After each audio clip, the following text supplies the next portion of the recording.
Hey everybody, welcome to Arsa Trading Company. My name is Keenan, and today I just kind of wanted to make a little bit more of a lax video where I take a moment and introduce myself as well as kind of explain the purpose and the reason behind creating this channel. So roughly 4 years ago, I was working a remote position from home. During that time, I watched a fair amount of YouTube, but as more and more free time came about, I began to watch more and more. As YouTube does, it can take you down these rabbit holes that interest you, right?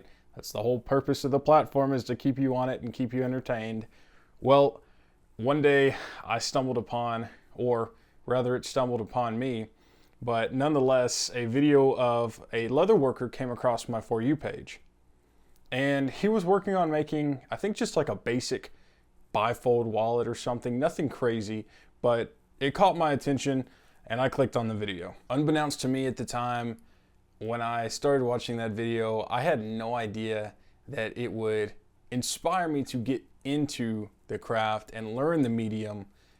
I just didn't know that I'd truthfully be interested in it, but it intrigued me at such a level that I was hooked. I started watching leather video after leather video after leather video. I mean, just creating bags, tote bags, backpacks, wallets, belts, holsters, getting into sheath making, tooling. There was so much to it, and I was drawn into it. And I had really no intention of ever attempting leathercraft. It never once crossed my mind. It looked interesting. It was cool. The people who did it, that we were able to watch were very knowledgeable and entertaining, but there was no real reason for me to try it out. Well, I have, some would say, an issue. I don't know if it's a blessing or a curse, but when I see something that truly interests me to that level, I go, I can do that.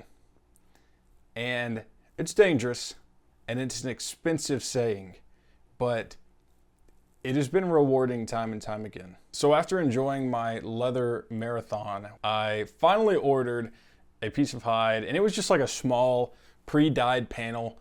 It may have been like a 2 foot by 2 foot section, not a half shoulder, not a full hide, nothing like that at this point, right? Just something to get hands-on with the craft and start messing around with it. Like, I had no intention of ever selling a product. I just wanted to create something and kind of just dabble in it to see if it really interested me as much as it did in the video in person.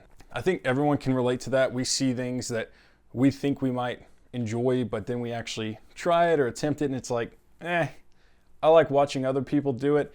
I don't care to do it myself. But for me, this was different. I really got hooked, started just making stuff. I didn't even have all the proper tools. It was more so just scrambling to find something around the house that I think might work for what I needed it to. I can remember most prominently when I was going to punch the holes in my first 2 wallets I'd ever made. I made a vertical card wallet and I made a horizontal one. Neither one of them, this is pretty funny, but neither one of them could even hold a credit card. And it was more so just learning the ropes, if you will, of how it's done. Well, I figured that part out. I figured out how it was done. And from a distance, it looked like a wallet, but you go to put a card in it and the card doesn't even fit in it. But nonetheless, one of the most prominent things I remember from scavenging for tools to try and find what I needed to do the work was I had to punch holes, my stitching holes, that's what it was. And I had no pricking irons at the time. I didn't even know what a pricking iron was. I didn't have any punches, nothing. Well, I had from, I think it was Hobby Lobby, it was like a little hand tool that was supposed to be used for carving clay models, which, again, something else I bought stuff for and never actually did, but I had it. And I can remember one hole after the next, I punched each individual hole in that leather because I didn't want to wait for pricking irons, either because of the money or because of the time it would take for them to get to me. I wanted to stitch this wallet and see a finished product. So I punched every hole individually until I got both wallets completed. And that was probably the most painful but rewarding thing I've done with leatherworking. It was fun though. I learned a lot and definitely valued paying the money for the pricking irons later on, because it was a slow, painful evening that night. I didn't even have a mallet or anything to punch with. I don't even remember how I did it. It was some janky way, but I got it done. To this day, I still have both of those wallets, and it's fun from time to time to look back and just kind of see how far I've come with the craft.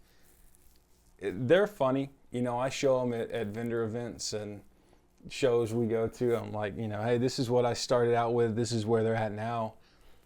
And I show folks like, this one couldn't even fit a credit card, but it was a stepping stone. And I think we can all kind of relate and appreciate that. Like, we all start somewhere. Regardless, I continued learning and stuck with the craft over these last 4 years, trying various projects. Now at this point, I've done belts, I've done wallets, I've done sheaths, I've done holsters, wet molded. Recently, I've gotten heavily into tooling and carving, and that's been very fun. I'm learning a lot with it. It is definitely, I'll tell you this, if you've never tooled or carved leather, you will have immense appreciation for any artwork that you see in person if you try it yourself, because it can wear on you very fast. Now it's beautiful, but it is time consuming, especially once you get into beveling and kind of bringing that three-dimensional effect to the artwork. It takes time, but very rewarding, very worthwhile. Fast forward to today though, and I just wish I would have documented more of my projects along the way over the course of the last 4 years. There were so many times in like small leather projects that I went off on a tangent on, where I just solely focused on it, and it's a project that I'll never focus on as hard again, because it just doesn't quite interest me as much as it did in the moment. And I wish, I had documented it so I could look back upon it and remember the tips, the tricks that I had learned from others that I implemented in that one project, or kind of the process that I took in creating whatever it was. Because as you create more and more, if you do end up, getting into this medium yourself, or you're already in it, you understand, you get to a point where you do so much that each project is relatable in some way in the steps that you take to make it. But there are little things that, are kind of special to each individual item, and you might forget, how did I do that, or why did I do that, or should I do it this time? And those are things that I want to be able to have forever as a keepsake. So many things interest me that I just can't keep it all up here. And that's a little about me and my story this far. I am in no way a master leathersmith, and I don't claim to be one. I'm continually working towards that. And hey, Maybelline. And I hope that one day I can achieve, that title, but it'll definitely be some years before that's even a possibility. There are far too many crafters out there on this platform right now, and others that are far more talented. In summary though, that's why I started this channel, to document my journey along the way, both successes and failures. Lord knows I'll have failures, but that's what makes the successes even more exciting, is learning from those and improving upon, and continue to improve upon. Because going from where I started with the bare bones, just crappy leather wallets that couldn't even hold a credit card, to some of the belts that I've made now, and I'm very excited to share with you guys eventually, it's a drastic change. I'll have the opportunity as well to share techniques and tips, as well as tricks that I've learned from other creators with y'all. And hopefully that makes it to where when you go to either jump into this craft or another, you've got a little bit easier of a path already carved out for you. Hopefully, as I share, I can inspire you to either A, get into the craft altogether, or teach you something along the way. So thank you all so much for stopping by. And in the meantime, I will be live streaming over on Twitch, working on various projects at tugboat_51. I love banter. My chat already knows that. And if you can't make Twitch, go ahead and subscribe to the channel.